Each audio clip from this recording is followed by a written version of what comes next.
Welcome to the Conceive Believe Achieve Podcast.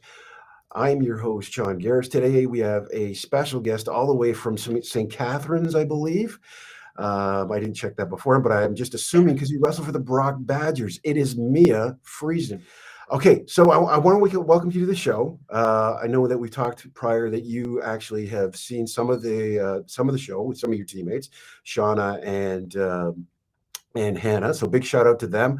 For you folks that haven't seen those episodes, please go back and take a look at them. Hannah just made the Olympic team. So you're inside a wrestling room now at the Brock University, getting beat up by Hannah. Are you? Yes, I am. What a great experience. Tell me a little bit about that. It's honestly unreal. Like her and I were in the final together at the Olympic trials. She beat me 2 in a row, and I've been able to watch her get ready for the Olympic qualifiers and the Pan Ams. I've been able to watch her.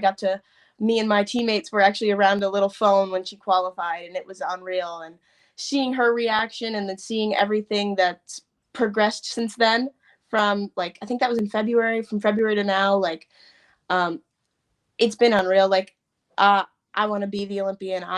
That's my goal. I want to be there in LA. And even just being a background character in Hannah's journey right now, like, I feel like I'm learning a lot and mentally prepping myself for the next 4 years, this cycle. And, I'm getting ready for that to be me. And I think that that's something very unique that not a lot of people get to experience. And I'm so grateful for it. So, hmm Tell me about that experience going into the Olympic trials, going chasing after your dream, and having to face a teammate.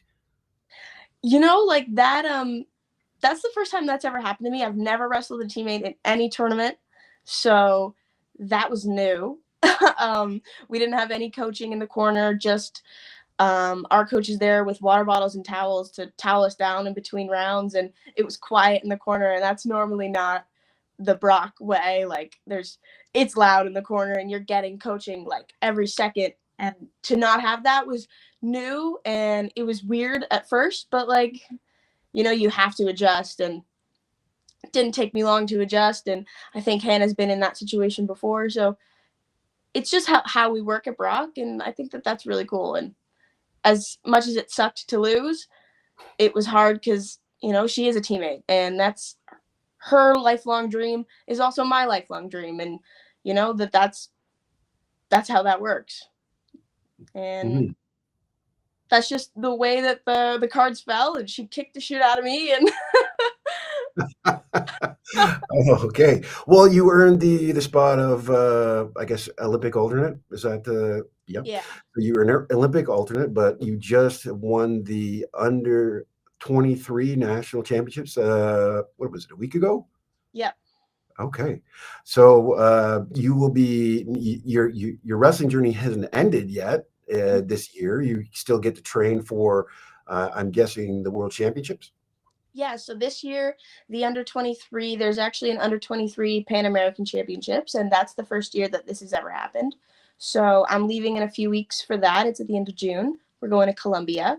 And then I'm going to Madrid for the Spanish Grand Prix in July. And that's just like an international tournament with a training camp at the end. So that's exciting. I'll be there for like 10 days. And then we're headed to Albania at the end of October for the U23 World Championships. hmm You are doing some traveling, more traveling than some people have done in their life, all through a sport. Did you even imagine that this sport would take you places? No, honestly, like, I didn't even think I was going to be a wrestler. Like, I didn't. My older brother wrestled when he's 3 years older than me, and he wrestled when he was in like fifth, sixth, seventh grade. So I was like, I want to do that, because anything my brother did, I wanted to do. Like, it was like, but I never started wrestling until the 10th grade. And then it was like my third sport out of three. Like, it was just something to do. I tried volleyball in grade 9, and I was the worst volleyball player. I'm 5'3". Like, what? It wasn't working. hmm And so then I joined in grade 10, and it was something I did in the wintertime, and it was awesome. And I didn't really like fully commit to wrestling full time until my first year of university. That was the first time where it was the only thing I focused on. hmm And sorry, you said other sports. Was it just the volleyball and wrestling? No, so I was a gymnast from like 3 to 13, and I was a lacrosse player from about 9 to 16 or 17. I actually played lacrosse for Brock in my first year. Oh, Um, it's like a 2-month season, so I got to. It was September, October, and then so that was fun. But I played lacrosse, and that was my sport. Like that was my main sport. I was on like recruitment teams from the age of 11. I was playing in the States. I wanted to go D1. That was the goal. Um, and then at like 16, it was kind of one of these things where it was no longer a passion of mine. It was a task. It was a job. It was not fun, not enjoyable. I hated every minute of it. So finally I just quit, really. But I was mm, also a track athlete. I ran hurdles in high school. I was a heptathlete for 1 year outside of high school. I am a national bronze medalist in like under 19 for the heptathlon. I was on the Team Ontario lacrosse team, and we went and won nationals. And and then I quit both of those and I started wrestling. well, I want to go back to because mindset's a big part of sports, and I'm just wondering what you said that it just wasn't fun anymore with the lacrosse. What was contributing to you think? Do you think to that? Well, like I wanted to be a D1 athlete so bad. But one of the things that drives me in wrestling is that I want to be the best. Mhm. And that drives me to be even more passionate in wrestling. It drove me in like when I was a lacrosse player, it was all the same thing. That's my mentality going into almost everything that I do.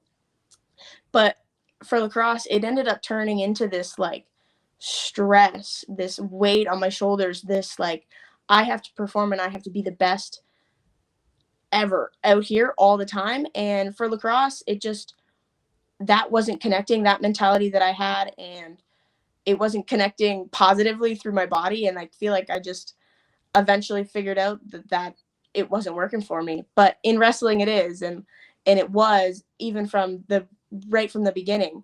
And it was kind of that was a telltale for me that it was lacrosse isn't for me, but this is because I have the same mentality going into both sports, but it's progressing positively in wrestling, and I'm taking these leaps and bounds. And in lacrosse, it's just I feel like there's cement building on my shoulders and I'm falling apart here. Mhm.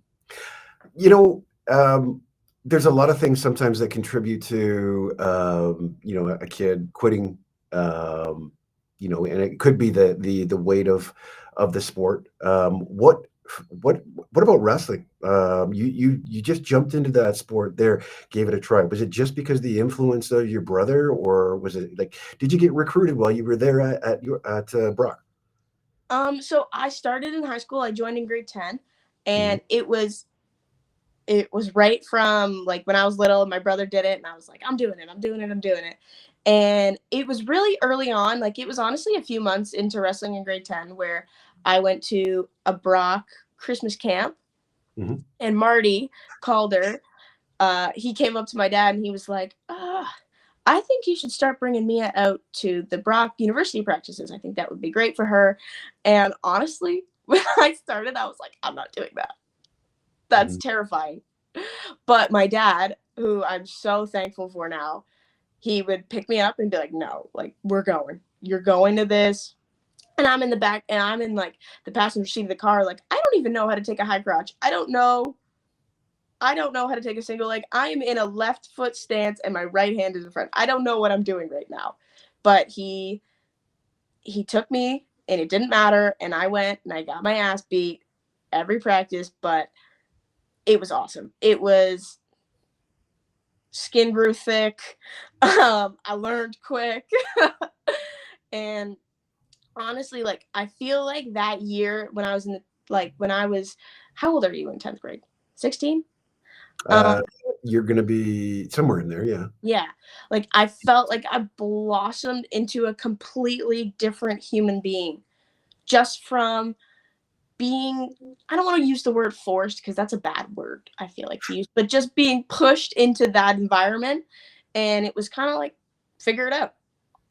And it ended up in a super positive way, and I continued it on, and I wrestled, like I said, it was really part-time for me. It was behind lacrosse, it was behind track, but it was actually COVID that kind of was, I knew I was going to take a 12B year, so a grade 13 year, because I couldn't decide what I wanted to do. I didn't know if I wanted to run track D1, play lacrosse D1, or go to Brock and wrestle. And finally, just like I said, it hit me finally where I was like, Brock is the place to be. And a lot of it came from that experience in lacrosse, but it was also, I was going to these big schools and they were parading me around their huge giant schools and flashy stadiums. And I just kept thinking in the back of my head, I'm like, okay, but is it Brock? And it was like, they're walking me around like Northwestern University and all these big schools. And I just kept thinking in the back of my head, it's not Brock, not wrestling. And I ultimately made that decision. I called Marty one night and I said, do you guys have space for me on the team? He said, yeah, we do. Yeah. And so I spent COVID. We had like a Olympic training group that was, we were on our own bubble, and all the people getting ready for the last chance Olympic qualifiers could bring in training partners and stuff. And I was lucky enough to be one of those people that got brought in, and it kind of expanded from there, but I was lucky enough to train through that time period in our own bubble. So that was really cool. Awesome. Now, you did say something in the beginning there. You said I was getting the crap beat out of me. It was awesome. Most people, when they're getting the crap beat out of them, are going to say, you know what, I'm going to shut this down. It must take a very special person. And that's, I mean, I know what it's like to be in a wrestling room and enjoy that kind of pain, that kind of abuse. But tell me about what was about those beatings that kept you going? I don't know, because really in the moment, if you would have asked me right then, I don't think I would have said it was awesome. But it was this, like, I was so frustrated because I was losing, and I hate losing. And I've always hated losing. And I was losing, and it wasn't close, and I was tears in my eyes the whole time. And it just like lit this fire in me every time where I was like, I'm going to get you next time. And it's like people that I wasn't getting next time. I wasn't, every time we were wrestling, they were going to beat the crap out of me at that time and that age. But it continuously, and it still does, it lights this fire in me that I just like, there's somebody out there that's better than me. Mm-hmm. I hate that. and like, I'm going to be upfront about that. I feel like that's every competitive person. I feel like that's every high level wrestler. Like, you have to have that fire in you. You have to have that need and want to just continuously get better and not have anybody be close to you and continue to learn. And that's what's so great about it, is that no matter how good you are, there's always something to be better at. Mm-hmm. There's I forget the name of the book, but it was written by Greg Harden, and he's a sports psychologist down in the University of Michigan. But one of the people that he came in contact was a fellow by the name of Tom Brady. I'm not sure if you know that name. Watch football, maybe you do. He was getting frustrated with his mindset, with not starting on the Michigan football team. If you can believe that, he wasn't starting his first couple of years. So one of the things he did was he focused on, and he worked with Greg about the mindset. Greg said to him, listen, you're only getting 3 reps of practice. Well, make them the best reps that you ever could. And from there, it snowballed into, instead of 3 reps, it went to 4 to 5 to 6. When you're in the wrestling room, does mindset come into play? You just talked about, I want to be better than everybody else. Are you in practice focusing on various people that you want to take a part out of? A piece out of? I mean, like, yeah, like there's always, there's intention behind everything that you do in wrestling. I feel like Marty Marty focuses so much on like everything has to have an intent. There can't be just the sport's too hard and you're too much, like you're taxing your body too much to just be willy-nilly out there. Like I feel like everything that I'm doing, I have somebody in the back of my head. I have a situation in the back of my head where I was like, I burned myself on this.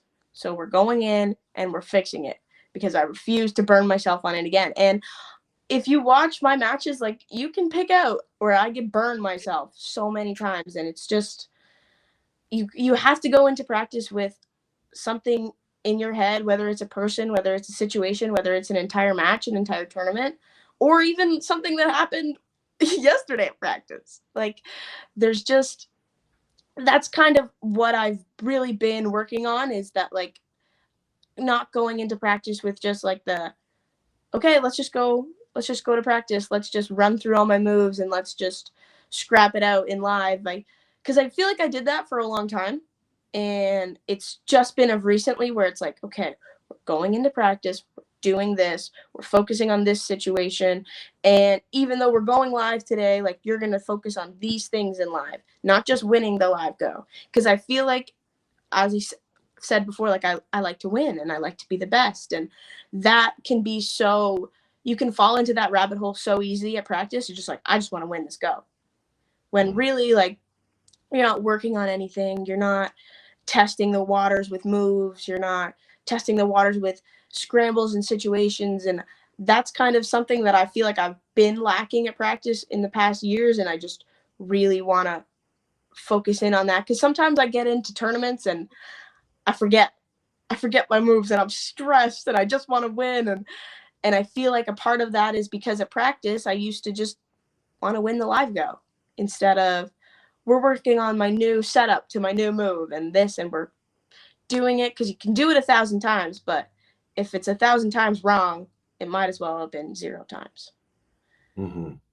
Now that mindset that you had, the prior mindset, that's a mindset that when I was coaching over at York, that was a mindset that I think a lot of the wrestlers had. Just go through the motions, and I think that's part of a coaching philosophy too. I mean, I wasn't the head coach over there, but you need to kind of really get that out of your athletes. You had to push them to a point where they're uncomfortable. And I'm assuming, because I've been around the sport long enough, I know your coach, Marty. He's been successful for a while because he does push. Yeah. Yeah. How did you respond to the pushing in the beginning? I loved it. I loved it right from the beginning. He might not have thought I loved it but I loved it. And he's such a great coach. He just knows everything about everything. And it doesn't matter what question you have, he's got the answer for it. And he can see the potential in you before you can even see it. And I feel like that's something that I figured out. And, you just throw your belief at him and you just, okay, if you said that we're doing 10 3-minute goes, we're doing 10 3-minute goes. And we're doing overload afterwards because I believe in you, because you believe in me, and I believe in this whole process. And that's the kind of, I'm not even really sure, like, it's just the entire vibe of the room. And he pushes and you can either push back and fight it, or you can just believe in him. And why wouldn't you believe in him and in his system that he has? He's proved it over and over and over again with all different athletes, like all different people of all different backgrounds, like people that have been wrestling since they've been 3, people that have been wrestling since they've been 15, people that have just, we have so many people on our team that just like, they walked in 20 years old and it's like, I'm going to try wrestling. I'm going to try this. And everyone said, okay, because we don't make cuts in the Brock room. It's just, you cut yourself, basically. If you can't handle it, you don't come back. But, we've got lots of people on our team that are trying to crack varsity lineups that started a year ago in university. And it's because Marty pushes, and it's because Marty understands that you're new, but also expects you to listen and expects you to improve with the rest of us, and people do, and it's great. Hmm. Yeah, I mean, he's been around for a while. He knows his craft, and of course, proof is in the pudding, right? I can't even tell you off by heart how many national championships I've seen them collect over the years, including with Richard Deschatelet as well. The great tradition there. Richard was actually a teammate of my dad's at the '76 Olympic Games, and what a great man as well. I don't know if you ever got the chance to actually meet him. I know his son wrestles for the team as well. So maybe Richard was around. Yeah, I love Richard Senior. Richard Junior is a great guy too. Like when Rich like Junior was training with us, like Richard Senior would come and he would help out when he could, and it was awesome. They're great people. That's great. Love to hear that that he was around. It was the same thing with my dad. My dad pushed me into the sport, and you talked about being forced in the sport. Mine was there because it was his passion, and he just pushed it on all three of us. But at this point, I enjoy it. You know, I think at the beginning, I think like I didn't enjoy it. Um, yeah. So we talked about mental conditioning. We talked about a little bit of the structure in your regime, because there was a little bit of you went from high school and then you went to Brock Wrestling Room. Can you maybe talk about the differences in what the transition, or how difficult was it for you to transition into university wrestling? Um, I had like the people in my year had definitely a unique transition into it because we were right in the peak of COVID. Mm. So I had like one of my university coaches now is actually my club coach when I was in high school. So the junior Badgers practices tried to structure kind of what the Badgers were doing in obviously a less intense high school way. But it was like night and day going from the junior Badgers practices, because I remember I would go every Tuesday to the Brock University team and I would practice with my high school afterwards, and then my dad would take me to the university practices, and that was like night and day. But like as I got through high school, I more regularly went to Brock to train. So by the time that I was in like the end of 11th grade and then all of 12th grade, like I was training a lot of my time at the Brock team, like with the Brock team. So I was kind of used to their wrestling schedule at least. And then COVID hit, and then I got to train underground basically with the senior members of the team, and slowly more and more people got invited and like let in to the bubble. And then COVID hit, and the men's and women's teams were separated, and we had to wear masks at practice. It was crazy. It was insane. And it was all about safety. And one time I was wearing a mask, and because I couldn't take it off because safety, but I had my partner, Michaela, who's like one of my best friends, her blood was all over my mask. Mm-hmm. Like, how is this safer than just no mask? But Well, I can tell you when I was coaching, and this is just after COVID was kind of slowing down, wrestling it opened back up. There was one of my wrestlers that wanted to wear a mask while he was wrestling, and he was wrestling with it. And these are young kids, right? And yeah, more influenced by their parents. But the head official came over to me and chastised me for letting them wear the mask, because it was a safety issue. How backwards was that? I mean, you went from, oh well, wait a second, we're afraid of this, and then the head official, and I guess he's just enforcing the rules. But I mean, there was such a fluxation on. I'm going to say stupidity. I'll say it because we didn't know what was going on. We didn't know what we needed yeah, to do, and it just continued. And I think I mean, I guess we got a little bit smarter, a little bit but it did affect people's wrestling careers. There's a lot of kids that, as a result of being placed in those bubbles, they lost out on scholarships. They lost out on yeah, training. It was groups like yours that probably kept the passion alive, because there are some wrestlers just kind of, oh, I don't have to train. yeah. It definitely happened for sure. Wrestlers retired, or just quit depending on their age, and just it ended. Yeah, But it definitely, was so unfortunate. You know, because like I said, when you had, well, how long did it go on for? 2 years, and you had athletes that were, you know, could have went to D1, but they stopped training because it was impeded by this rule, right? yeah, Uh, well, but now you've gotten through that. You've got to an international status where you were representing Canada on the world stage at different venues, right? yeah. You've overcome the adversity of COVID. Has there been other, I guess, bouts of adversity that you've had to face through your wrestling career or sport career that has challenged your mindset, has challenged you physically as well? Um, yeah, I just feel like adversity, like things like that happens all the time. Injuries, big injuries, small nagging injuries, like those are all adversities, mental slumps, like that's all happened to me. That I feel like that's natural in every athlete's journey to have that. And I've definitely experienced my own personal adversities, physical adversities, and just, but that's the nature of that's the nature of being an elite athlete. I feel like it's just, it doesn't make me special. It doesn't make my, like, I don't know.